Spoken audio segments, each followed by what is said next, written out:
नमस्ते दोस्तों, famous face unfolded channel में आपका दिल से स्वागत है। यह वो जगह है जहां हम सिर्फ कहानियां नहीं बताते, हम उन चेहरे के पीछे छिपे राज, संघर्ष, दर्द और जीत के उजागर करते हैं जिन्हें दुनिया सिर्फ उनके चमकते हुए रूप में जानती है।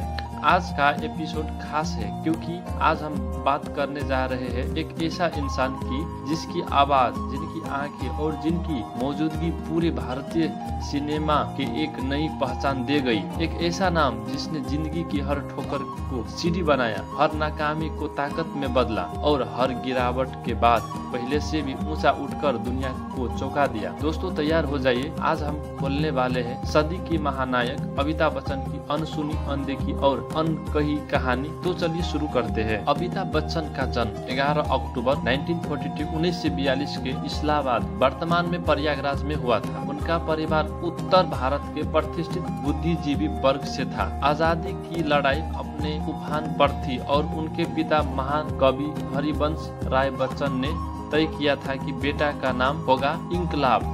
जी हाँ, अमिताभ का पहला नाम इनकलाब था, लेकिन उनके पिता का मित्र सुप्रसिद्ध कवि सुमित्रानंद पंत ने यह नाम बदलकर अमिताभ रख दिया, जिसका अर्थ है जो कभी बूझ ना पाए। विडंबना देखिए, यह नाम उनके जीवन की पहचान बन गया, क्योंकि चाहे कितनी भी नाकामियां मिली हो, कितनी भी असफलताएं, कितनी भी बड़े तूफान, यह व्यक्ति कभी बुझा नहीं। बहुत कम लोग जानते हैं कि युवा अवस्था में अमिताभ का सपना फिल्म में आने का नहीं था। वो एयरफोर्स में जाना चाहता था, एक सशक्त, अनुशासित और जिम्मेदार अधिकारी, ऐसा उनका मन था। पर उनकी लंबाई 6 फीट 2 इंच थी, जो उस समय एयरफोर्स की मानक सीमा से ज्यादा थी। उन्हें रिजेक्ट कर दिया गया। यह रिजेक्शन शायद उनकी किस्मत का पहला मोड़ था, जिसने भारतीय सिनेमा को भविष्य का एंग्री यंग मैन दिया। इसके बाद अमिताभ ने जिंदगी की असली जगह शुरू की। उन्होंने कोलकाता में छोटी छोटी नौकरियां की, स्पीकिंग कंपनी में और बाद में ब्लॉगिंग कंपनी में। वेतन 500 रुपए के आसपास। यहीं से उनकी संघर्ष गाथा की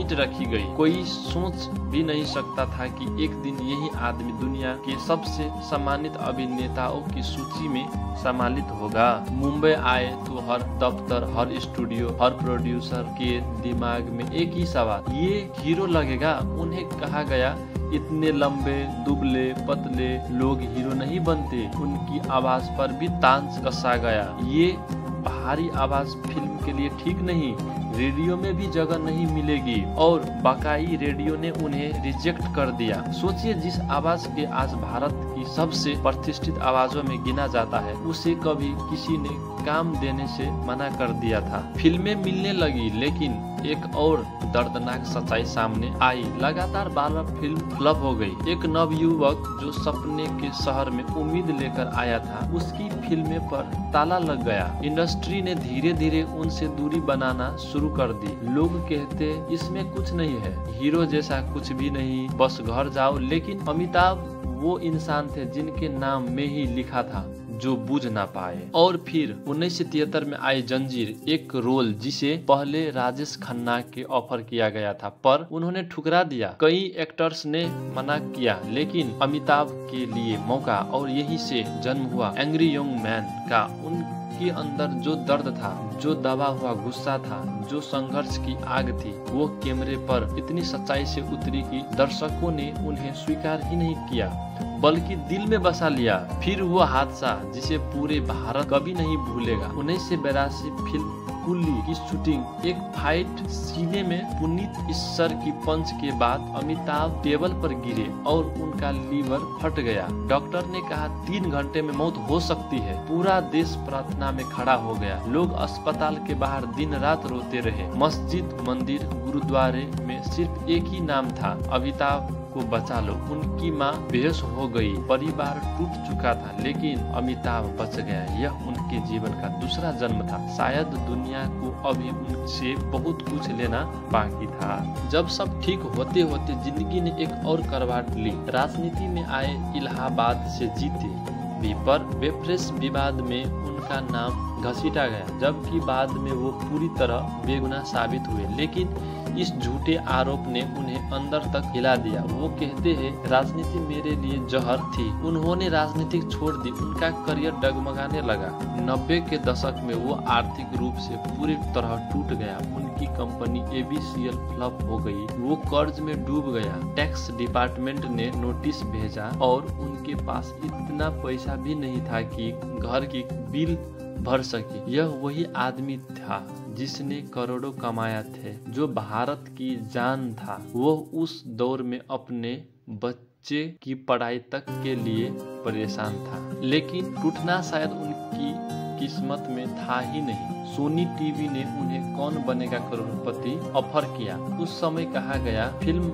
स्टार टीवी पर आएगा। उसका करियर खत्म हो गया। लेकिन केबीसी ने न सिर्फ अमिताभ को वापस उठाया, बल्कि उन्हें भारतीय घरों का हिस्सा बना दिया। आज केबीसी और अमिताभ एक दूसरे का पर्याय है। उनकी निजी आदतों भी बहुत रोचक है। वो मीठा लगभग नहीं खाते। उनका दिन 18 से 19 घंटे के काम से भरा होता है। 80 की उम्र में भी वो उतनी ही मेहनत करते हैं जितने आज का युवा नहीं कर पाता। वो टेक्नोलॉजी के शौकीन है। कैमरा, गैजेट्स और नए उपकरणों से छेड़छाड़ उन्हें बेहद पसंद है। सेट पर भी कभी चिल्लाते नहीं। उनकी चुप्पी ही सबसे बड़ी डांट मानी जाती है। एक कम जानी बात और, कभी उन्हें मिस्टर इंडिया का रोल ऑफर हुआ था, लेकिन उन्होंने मना कर दिया क्योंकि उन्हें इनविजिबल हीरो का आइडियल पसंद नहीं आया। आज वो फिल्म एक लेजेंड बन चुकी है। उनका निजी जीवन भी उतना ही रंगीन और उतना ही गहरा है। रेखा से जुड़ी अफवाहों दुनिया जानता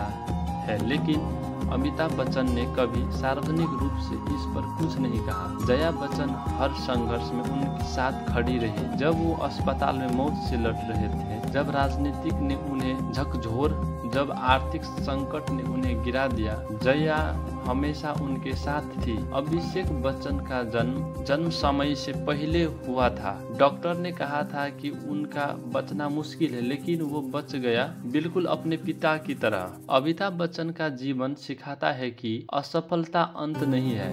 नाकामी, कंगाली, मौत के करीब पहुंचना, झूठे आरोप, रिजेक्शन, उनके जीवन में सब कुछ आया, लेकिन हर बार वो उठे। हर बार उन्होंने खुद को नए रूप में गाढ़ा। यही कारण है कि उन्हें सिर्फ एक अभिनेता नहीं, बल्कि एक संस्था, एक काल, एक युग माना जाता है। यह कहानी सिर्फ एक इंसान की नहीं, बल्कि उस अदम्य आत्मा की है जो किसी भी स्थिति में झुकने के तैयार नहीं होती। यह कहानी है उस आदमी की जिसने दुनिया को दिखाया कि गिरकर उठना क्या होता है। यही कारण है कि आज भी उनकी आवाज, उनकी व्यक्तित्व और उनका नाम अमिताभ बच्चन भारतीय सिनेमा की धड़कन है। और यही वजह है कि दुनिया उन्हें सदी का महानायक कहती है।